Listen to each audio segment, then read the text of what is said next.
بسم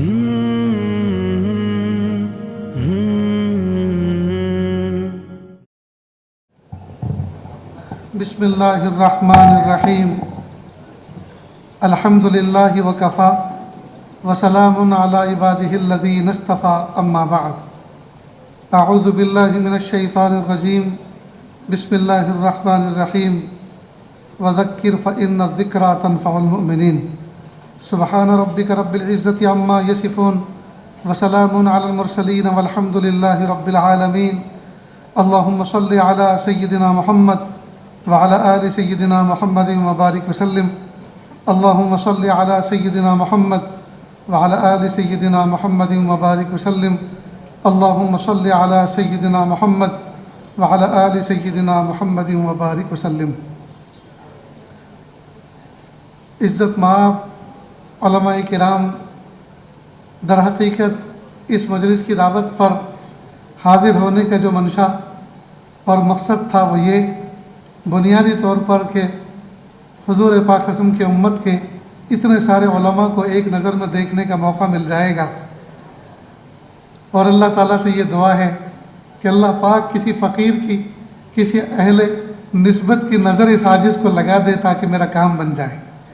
جب حسد بھری، بغض بھری، عداوت بھری نگاہیں لگتی ہیں تو اگر محبت بھری، معرفت بھری، علم سے سرشار نظر اٹھ کر لگیں گی تو وہ اپنا اثر کر کے رہے گی. اللہ تعالیٰ آپ کو صحت عطا فرمائے، علم میں برکت عطا فرمائے، کام کرنے کا سلیقہ عطا فرمائے.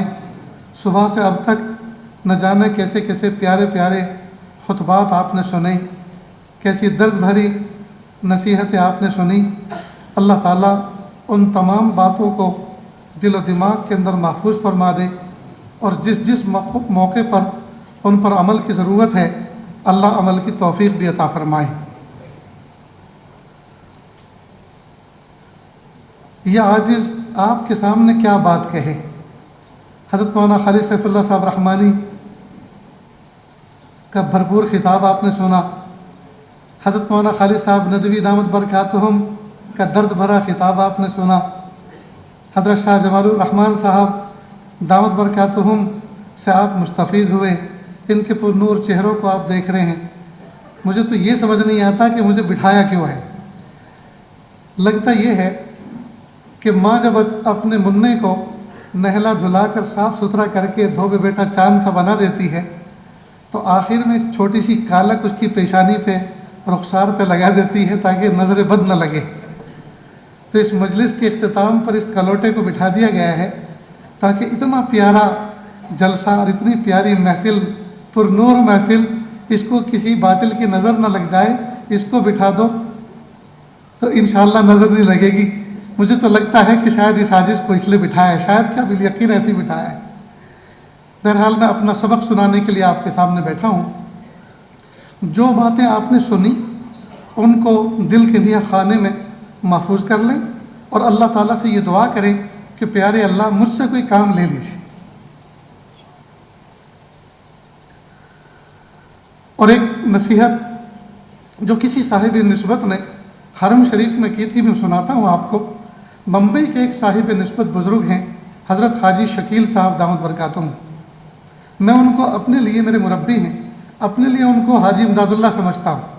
وہ عالم فاضل تو نہیں ہیں لیکن بنے ہوئے ہیں، منجھے ہوئے آدمی ہیں، بزرگوں کی صحبت پائی ہے. تو انہوں نے دیکھا کہ ایک نورانی چہرے والے بزرگ چلے جا رہے تھے. تو حرم شریف میں شامیہ محلہ جو اس وقت وہ ختم ہو گیا، اس طرف جو حرم کا حصہ تھا، تیزی سے ان کے پیچھے چلے اور کہا مولوی صلاح الدین دیکھو یہ کوئی صاحب نسبت بزرگ معلوم ہوتے ہیں، ان سے دعا کی درخواست کرتے ہیں. اور چلتے چلتے ہاتھ ملایا اور کہا حضرت میں بمبئی کا ایک تاجر ہوں، مسائل پوچھ پوچھ کر عمل کرتا ہوں. دیکھیے کتنے پیارے انداز میں اپنا تعارف کرایا.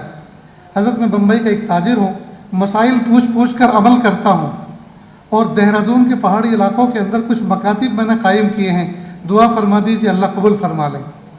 یہ تو انہوں نے اپنا تعارف اور دعا کی درخواست کی. انہوں نے اس کا کیا جواب دیا وہ بھی سنیں کہ ہاں، کام کسی مقصد کے لیے شروع کیا جاتا ہے، آگے چل کے کام مقصد بن جاتا ہے اور مقصد فوت ہو جاتا ہے. مجھے تو اس جملے سے بڑا نفع ہوا. یقیناً بڑی قیمتی نصیحت ہے. کام کسی مقصد کے لیے شروع کیا جاتا ہے، آگے چل کے کام مقصد بن جاتا ہے اور مقصد فوت ہو جاتا ہے۔ آپ کے سامنے بہت ساری کام کی شکلیں آئیں، کام کو بھی سمجھیں اور اصل جو مقصد ہے اس کو بھی سمجھیں اور اس کو سینے سے لگائیں، اور دن میں کام کریں، رات کو اللہ کے سامنے گرم گرم آنسو بہائیں، راتوں کو اللہ کے سامنے گرم گرم آنسو بہائیں، دن میں کریں اور رات کو اس کو منظور کروائیں، مقبول کروائیں۔ یہ کام بنیادی طور پر ضروری ہے۔ آج اہل علم حضرات کی تنہائی کی محفلیں یا تو فون کے اندر کچھ نہ کچھ دیکھنے کی رہ گئی ہیں، یا آپس میں کوئی غیبتیں کرنے کا معمول بن گیا ہے، یا ایسی لایانی باتیں جس کا کوئی نہ سر ہے نہ پیر ہے نہ کوئی مقصد ہے۔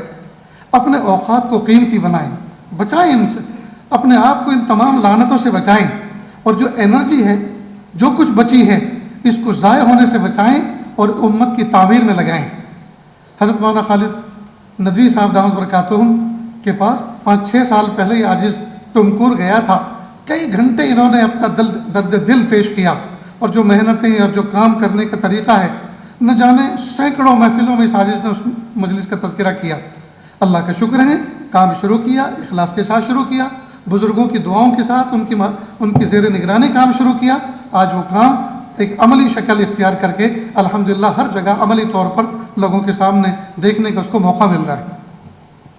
تو ہمیں چاہیے کہ ہم ایک تو کام کریں، لایانی باتوں سے اپنے آپ کو بچائیں، اور اپنی محفلوں کو ان ساری لعنتوں سے پاک کریں، راتوں کی تنہائیوں میں اپنے رب سے مناجات کریں، رابطہ قوی کریں، اور بزرگان دین کی زیر نگرانی کہیں پھسلنے نہ پائیں،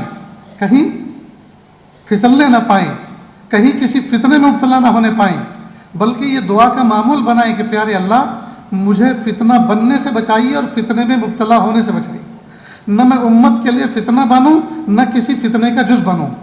یہ اللہ مجھے فتنے میں مبتلا ہونے سے بچائیے اور مجھے امت کے لیے فتنہ بننے سے بچائیے، اور بات جو اندر ہو وہ باہر اور جو باہر ہو وہ اندر، بالکل صاف صاف معاملہ ہو۔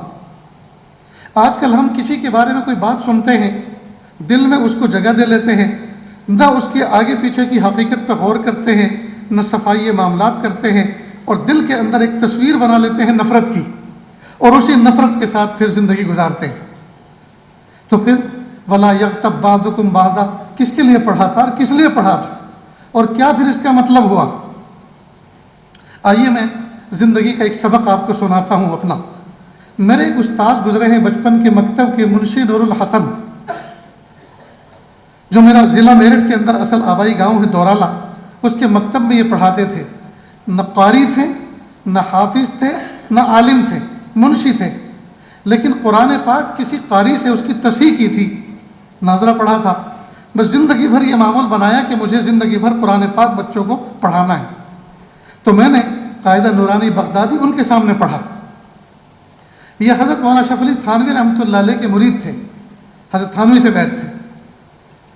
اس زمانے کے اندر انگریزوں کے ساتھ جد و جہد چل رہی تھی ملک کو آزاد کرانے کی، اور 2 تنظیمیں میدان عمل میں تھی، ایک لیگ اور ایک کانگریس۔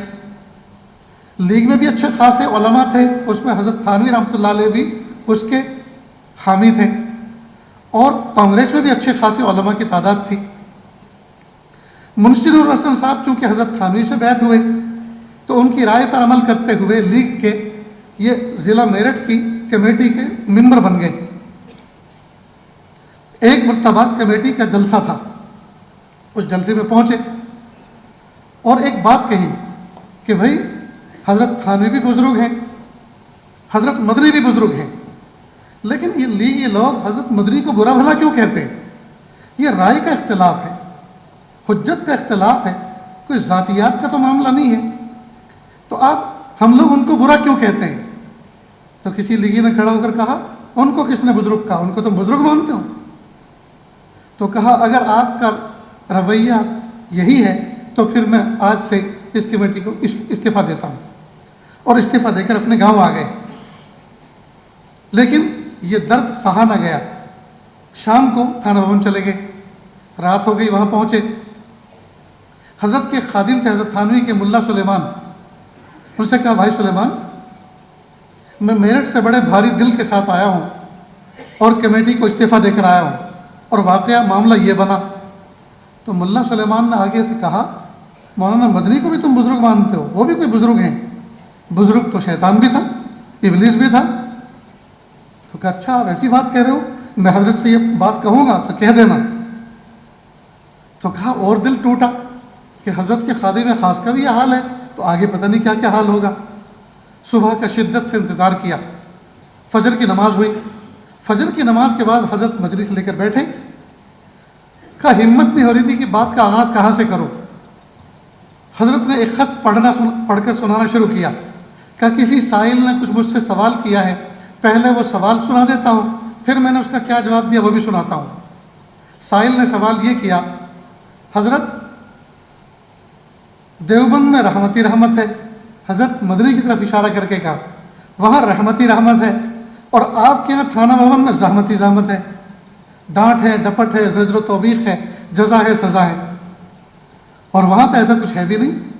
کہ یہ سائل نے سوال کیا، میں نے اس کا کیا جواب دیا اس کو بھی سنو۔ حضرت فرماتے ہیں میں نے اس کا جواب دیا کہ بھائی حضرت مدنی تو بہتا دریا ہیں، اور بہتے دریا میں اگر کوئی پیشاب بھی کر دے تو اس کی پاکی پہ کوئی اثر نہیں پڑتا، اور میں تو ایک چھوٹا سا گھڑا ہوں، اگر اس میں ایک قطرہ بھی کوئی پیشاب ڈال دے تو اس کا مزاج خراب ہو جاتا ہے۔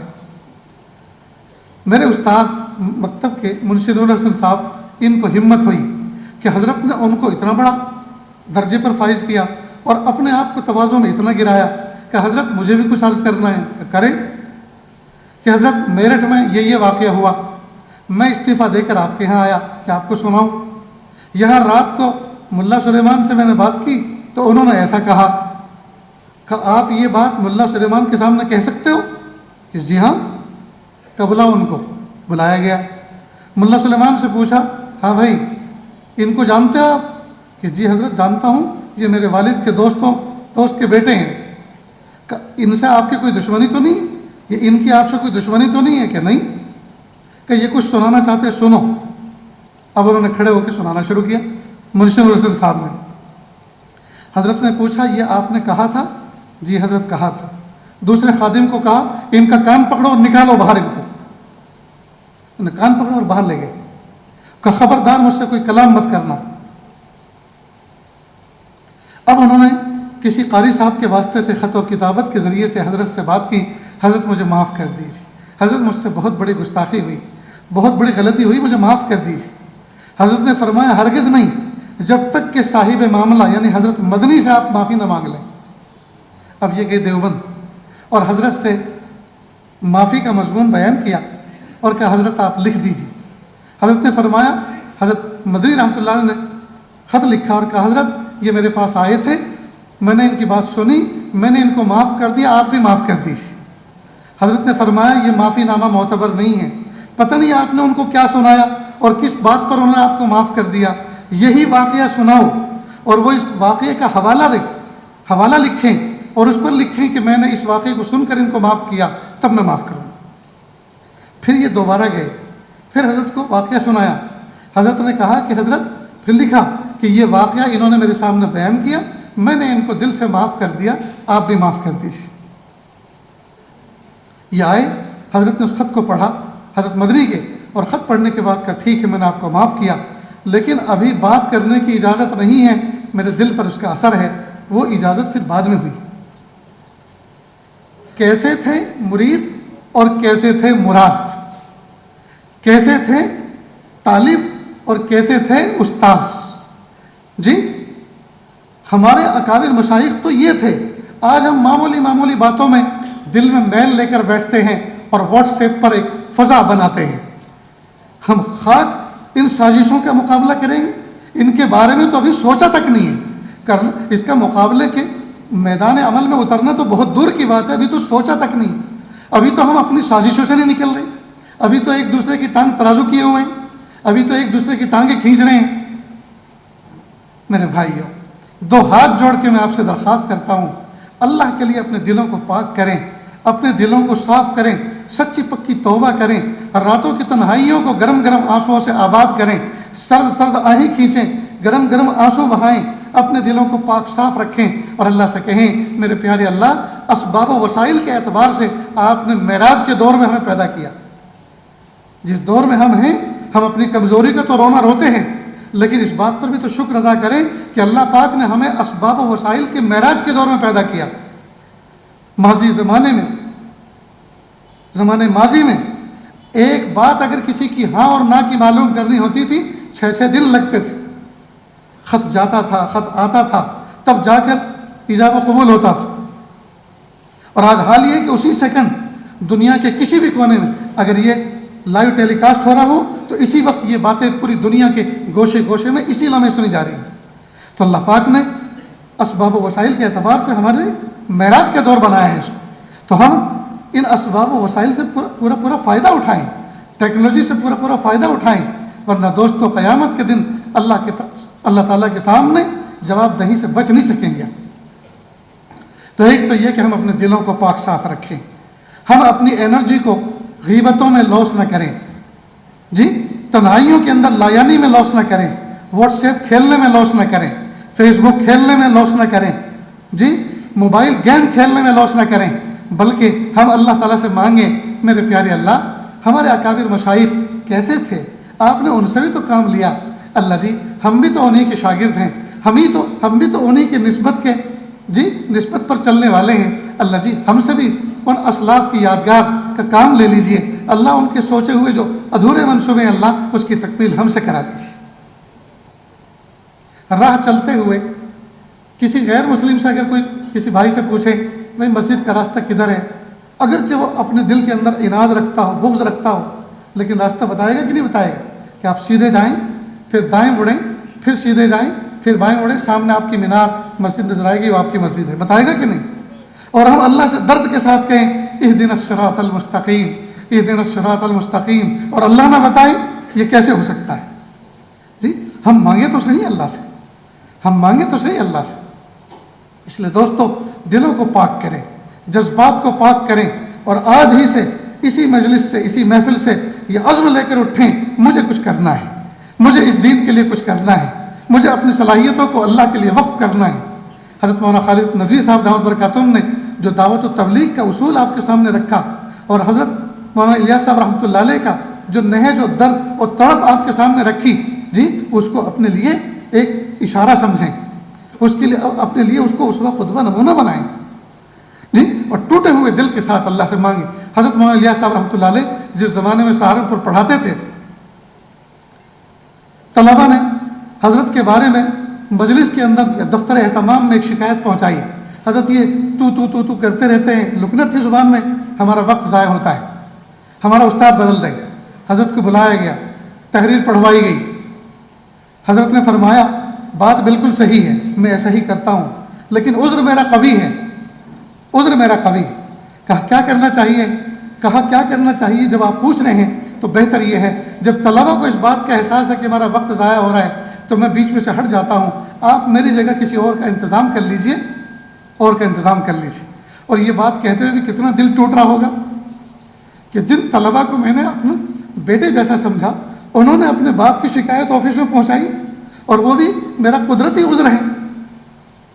یہ بات کہتے ہوئے بھی کتنا دل ٹوٹا ہوگا. لیکن اس وقت گویا اللہ کی رحمت کہہ رہی تھی, الیاس طلبہ تمہاری زبان کی لکنت کی شکایت کرتے ہیں, تم فکر نہ کرو, ہم دنیا کی ہر زبان میں تمہارا نام روشن کر دیں گے. پھر اللہ پاک نے کیسا کام لیا, اللہ تعالیٰ کی یہاں قابلیت نہیں قبولیت دیکھی جاتی. اللہ سے قبولیت مانگیں, اللہ قبول فرما لیجیے, اللہ قبول فرما, اور جب اللہ قبول فرما لیں گے, جب وہ قبول فرما لیں گے تو وہ قابلیت بھی عطا فرما دیں. جب باپ اپنے بچے کو کسی سفر پہ بھیجتا ہے تو آنے جانے کا کرایہ بھی دیتا ہے, بیچ کا کچھ خرچ بھی دیتا ہے, اور نہ جانے کتنی تیاریوں کے ساتھ بھیجتا ہے. تو جب باپ اپنے بچے کو کسی جگہ سفر پہ بھیجتا ہے تو پوری تیاریوں کے ساتھ, اسباب و وسائل کے ساتھ بھیجتا ہے. اللہ تعالیٰ جب ہم سے کوئی کام لیں گے تو پورے اسباب و وسائل کے ساتھ لیں گے انشاءاللہ. تو آج اس مجلس میں ارادہ کر لیں کہ انشاءاللہ یہ جو فکریں امت کے سامنے آئیں اور درد دل کے ساتھ آپ کے سامنے آنے والے طوفان کا جو ہے خبر دی گئی, اس سے بچنے کے لیے ابھی سے پیش بندی میں لگ جائیں, اور اسی محفل سے دعا کریں میرے پیارے رب جو کچھ طوفان بدتمیزی اٹھا ہے, ہر طرف برائی کا زور اور کفر کا شور اٹھا ہے, میرے پیارے اللہ صدائے حق ہمارے ذریعے سے بلند کرا دیجئے اور ہمیں اس کا ایک فرد بنا کے قبول فرما لیجیے۔ اللہ تعالیٰ سے دعا ہے اللہ تعالیٰ کہنے سننے سے زیادہ عمل کی توفیق عطا فرمائے۔ وآخر دعوانا ان الحمد للہ رب العالمین۔